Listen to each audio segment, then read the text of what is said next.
My new comic, Thunderhead, is on Kickstarter right now. Go check it out and enjoy the episode. Thanks.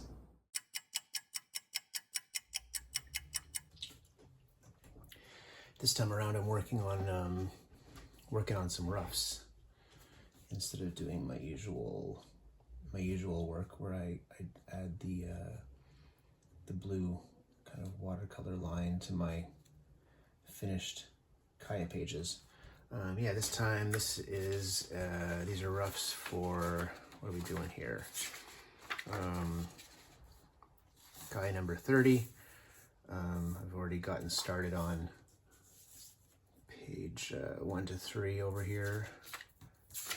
Continuing on now.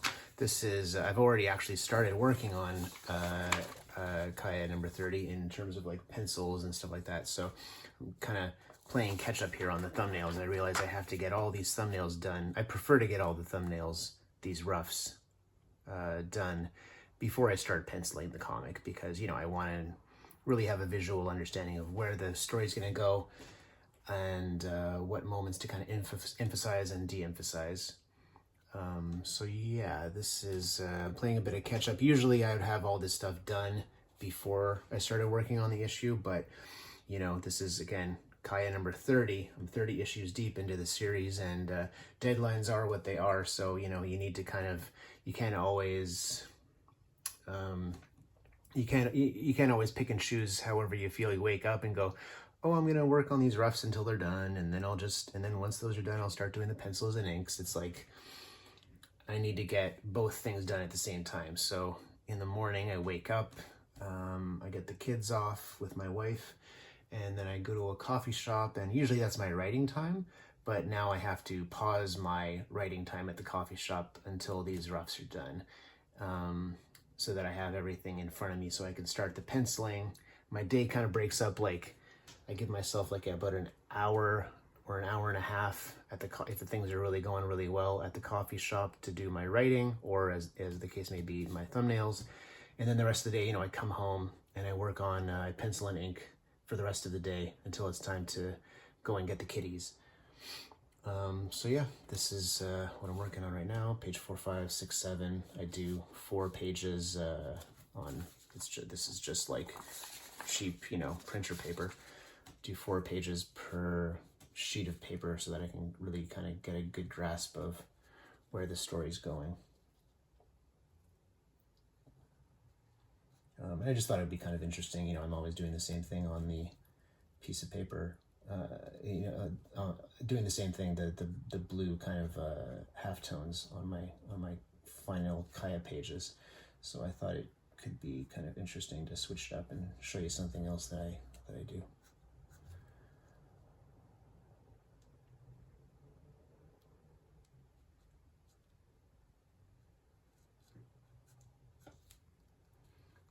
Don't know if you're going to be able to actually understand any of the stuff that I've got going on here on the page, as it kind of should be. It keeps from any spoilers happening for any fans of Kaya out there. You won't have to worry about, if you don't look too closely, you won't be spoiled on any of the plot points of issue 30.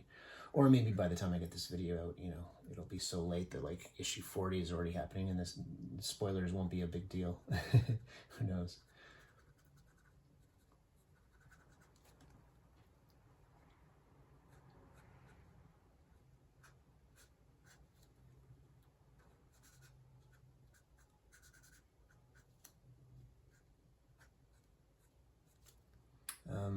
The subject I thought of talking about today, it's a little bit hard to do while I'm working on these. Actually, it's funny, as I'm working on them, I'm realizing like, oh, I really need to like concentrate so I don't mess anything up here. I really make sure that I have all the elements like super clear in my mind, or rather on the page, so that when it comes time to doing the actual work, I really know what's happening.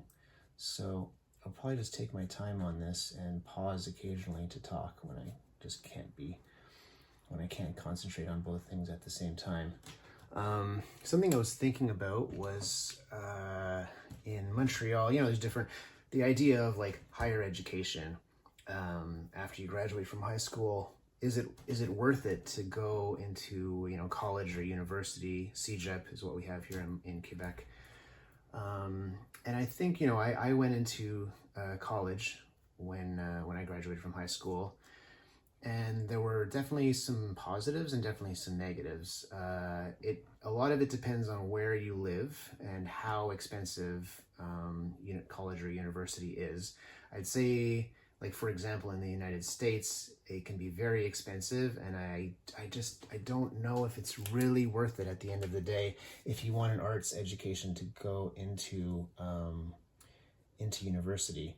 It's just my opinion. It's one of those things where it's like, how dare you, like, have an opinion on a different country's university system? Like, I have no idea. There's all kinds of different details about that world that I'm unaware of. So it just seems it's my general conversations that I've had with Canadians, Europeans, Americans, etc.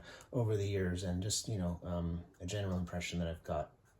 And one is that it just seems so prohibitively expensive to get an arts education in the United States, that it seems like, I'm not sure if it's a good idea. That's my opinion. I could be wrong, but it's my observation that I've made, because some of the stats that I've heard from friends about how much money they owe and how long it'll take to pay those loans off is just kind of like crazy to me. It's like it's going to take you the rest of your life to pay that stuff off. You're already working in comics, you're making money, but you're saddled with this debt, which makes it a bit of a hard go, in my experience. In Canada, it's cheaper. There's a lot of, it's much more subsidized in my experience. Going to college when I got out of high school was not super expensive for me and my parents to do. So I was able to get a pretty good college education. But the thing is, at the end of the day, it's really more than anything, and something that college and university and anything else, they can't really teach. You have to kind of have this desire to work and work and work and get better at your craft. And if you show a portfolio, just speaking about my own kind of comic world, this world of, let's say, Image Comics, Boom, DC, Marvel, etc., Dark Horse, if you show your portfolio and it's the greatest portfolio they've ever seen, they're not going to say to you, well, okay, but where's your university? Are you accredited? Have you graduated from university? Like, no one has ever and will ever ask that question in comics. It's, you're either good or you're not. And then they test you out and see if you can meet a deadline. And if you can meet a deadline, then you're in, simple as that. And it really, in other industries, I think it's much more important. Obviously, you can't be a doctor or, some of these more kind of things that you have to have proof that you've gone through their system, and there's like certain standards and everything that has to be met. But in the arts, I mean, it's the art is in the eye of the beholder, but it's also like the people that are giving out these jobs, they look at it and they say, this is either a good portfolio or this is not a good portfolio, or this is good, but you have to work on it, or, whatever. So yeah, I'm not sure. It's a very tough decision. Obviously, it's not for me to say at the end of the day, but my experience has been that if it's not, don't go in there if it's going to break the bank and it's going to saddle you with years and years and years of debt that you are going to find hard to pay off. If that's the situation, I don't think it's worth it. I think it would be a better idea to get a lot of books, try to create a network of other creators that are trying to do the same kind of stuff as you, share resources, share information, make your own little school that it's, like a co-op type of situation, do something like that, and just work diligently to get better at your craft. I think that is time better spent, personally. That's been my experience.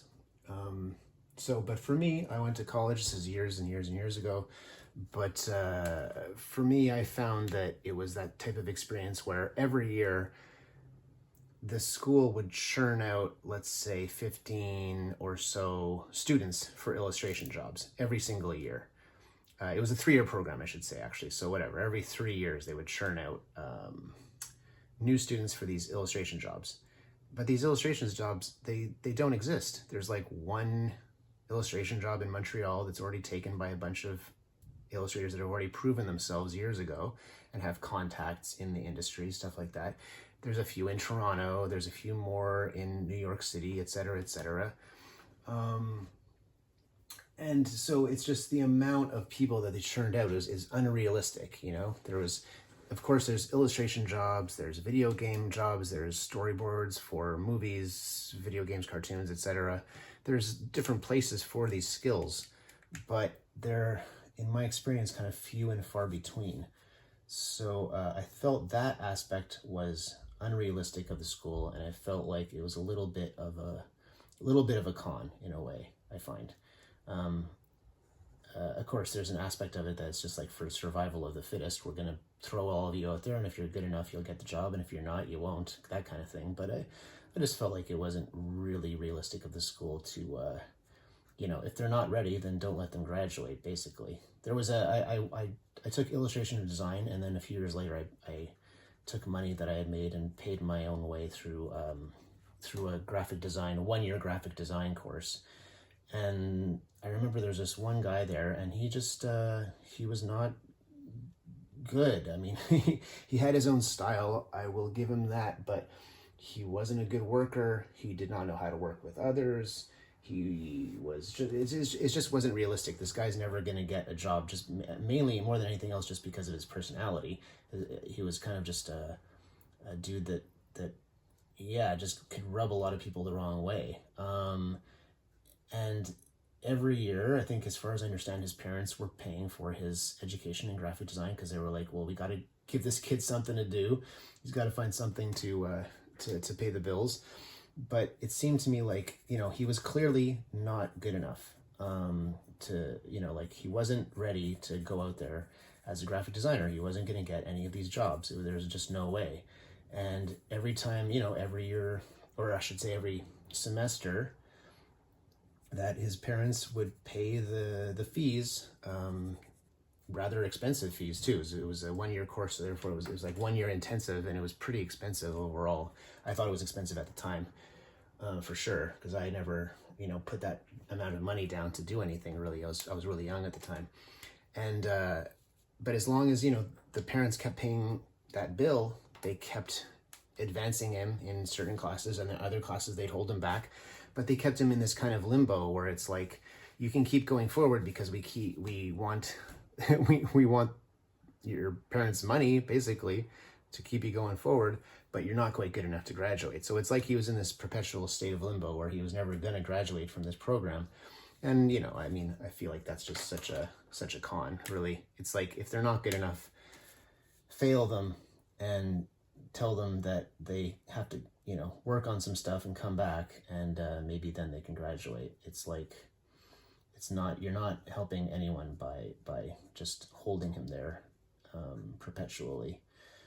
So anyway, that was my experience with that. That's kind of an anecdote there. But on the more positive side, I will say the most important thing that school taught me is that before I got in there, I was only about comic books. I was about just paper, Bristol board, pencil and inks, the things you need to do to get into comic books. And I didn't have a wide enough, I hadn't learned any of these other tools. And when I got in there, I was introduced to acrylics and oils and different tools, computer tools. I learned how to color on different programs, and I learned how to take photo reference. Really opened my eyes in terms of like the wider world of illustration.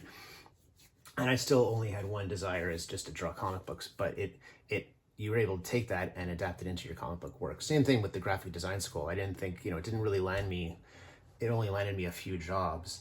But one thing, I was able to kind of translate the graphic design language and use some of those tools in my comic book work. So it was very useful for that.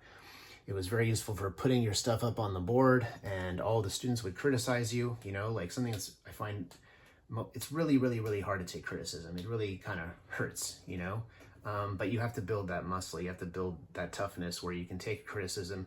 You can discard the ones that just seem like they're just trying to say something for the sake of saying something, but the ones that you hear over and over again about your work, you need to listen to that and you need to take that seriously. And that can only make your work grow. So it's like you need to be able to hear criticism and not take it personally. Just take it as a means to improving what you're doing.